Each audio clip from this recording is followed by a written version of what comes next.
Good morning.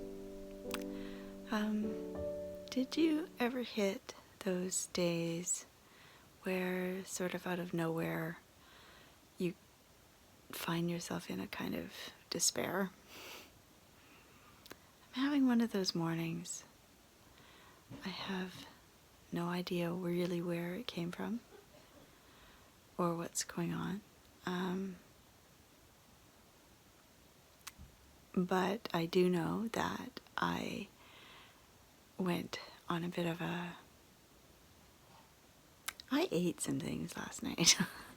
I ate sugar and chocolate and stuff, and so it's entirely possible that this emotion is something that's not actually mine, but something generated by the bacteria inside my body as they're reacting to those kind of drugs in a way, and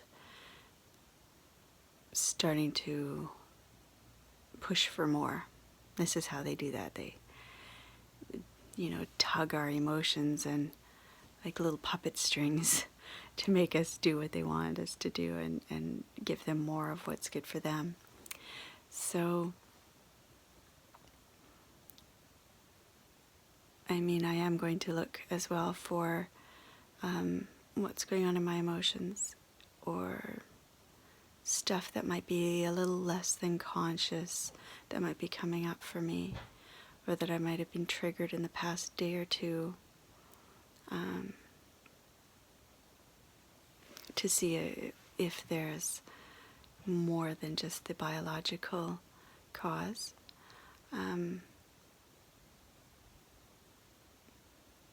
And yet, I think it's probably the biological cause. So, I'm also going to cleanse out today, drink a lot of water, and eat really clean and light, and give my body a lot of chance to process in the various ways that I do that. Hot salt baths and dry skin brushing, and maybe a charcoal tablet, and activated charcoal, that is, and various ways to clean my body out, clean my mind out, spend some extra time with a blue light or natural light. Excuse me, because it's midwinter here. There's like really midwinter, just past the solstice a little ways, so it's maybe 2 weeks past. The darkness doesn't really help that much. So I'm just, I guess, sharing what I think of and what my process is and what I do to help when these feelings come up. Part of being an empath is, and I think this is true for everyone, my suspicion is it's true for everyone, but we have various levels of sensitivity to it, and some people are not very sensitive and some people are super sensitive. But it could just be an energy field that's going around that, has washed into my energy field, and I feel it. So, I have to do some checking and some reflecting in my journal and stuff, exploration, to see if it's actually mine, or maybe it's from someone around me. Maybe my spouse is having an off day or has been triggered or something, or maybe it's, like I say, just a random free-floating energy field that has washed through. There's actually some fascinating studies about that kind of thing these days, actual proof, really. If you have ever read The Field or The Intention Experiment by Lynn McTaggart, if you haven't, I totally recommend them. They're groundbreaking, amazing books that when she first came up with the idea for them, she was really reluctant to publish what she found, because she's a kind of a hard-nosed investigative journalist, reporter person, and what she was finding was it sounded really woo-woo, And she was afraid of what that would do to her reputation if she actually published that kind of thing. But, I don't know, 20 years later or something, after the field was published, it's actually become a textbook in universities and stuff.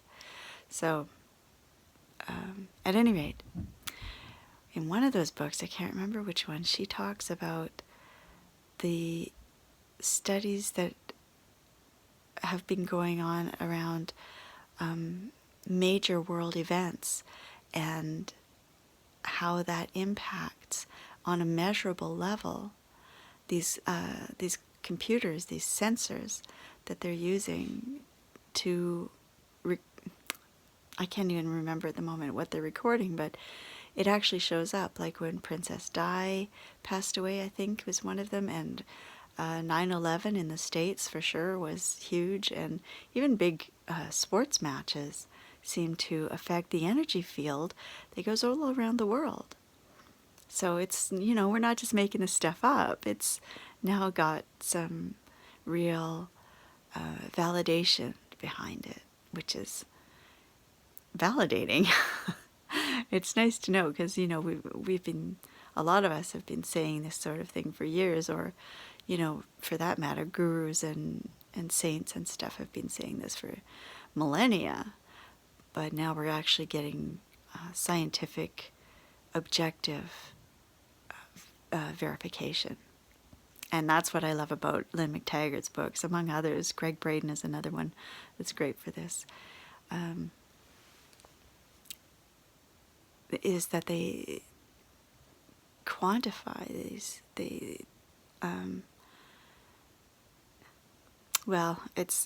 I don't really want to get sidetracked into all of that any more than I already have. At any rate, so what I'm saying, what I'm trying to say, what I'm trying to share with you in case you forget or in case you don't know, and certainly for myself to remember, that when these feelings come up, just sort of out of the blue, just awareness of what kind of causes can be involved and what we might be able to, like how we can approach dealing with them. And at the same time, I've been thinking a lot about negative emotions, so-called negative emotions. And I'm not as comfortable with that label as I used to be. I mean, it is true that certain emotions are more aligned with the resonance of the divine.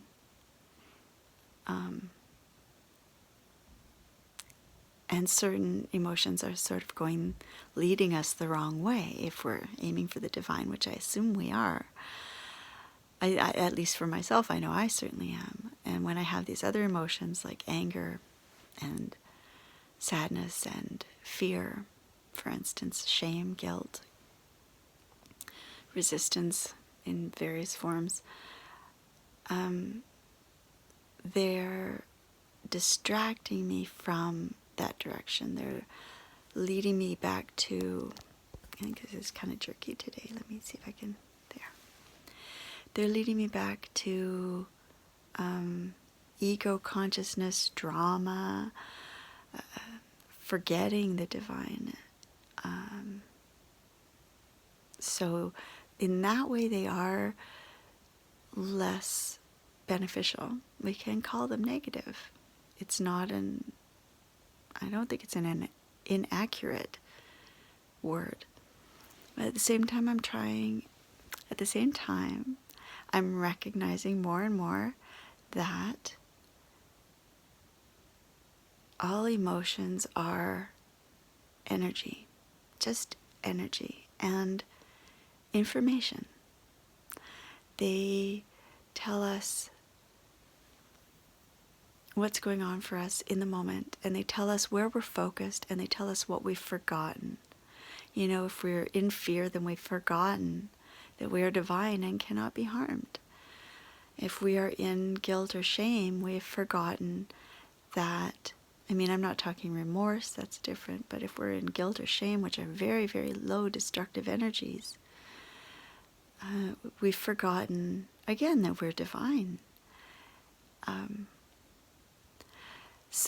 But at the same time, I'm having this practice of being present with my emotions and being compassionate with myself for what I'm feeling, and just kind of breathing into them and giving them space, and doing that Kyle Cease thing of saying, I'm feeling this and I love that, or I'm feeling this and that's great, or that's okay. And that way I'm avoiding giving too much power, in a way, to the emotions in a negative way, like resisting the emotion, a negative emotion, say, is just as detrimental as having the negative emotion, probably even more so. So instead of resisting and judging these things as negative and bad and wrong and I shouldn't have them, I'm really stepping into, as a practice, more and more breathing into them and accepting that that's where I am in this moment, or that's where a part of me is, and expanding beyond that part to hold it with some spaciousness, with some peace, some expansiveness. So that's my journey today with despair, this little despair that's come up. That's pretty much my program. I think I have got it set, and now I know what to do, and maybe this will help you sometime if you find yourself in the same sort of situation. I hope it does anyway, and that's all. I wish you the very best of the day, and I wish you love through even the challenging and painful and unpleasant parts of life, and even when that's within ourselves. Blessed be.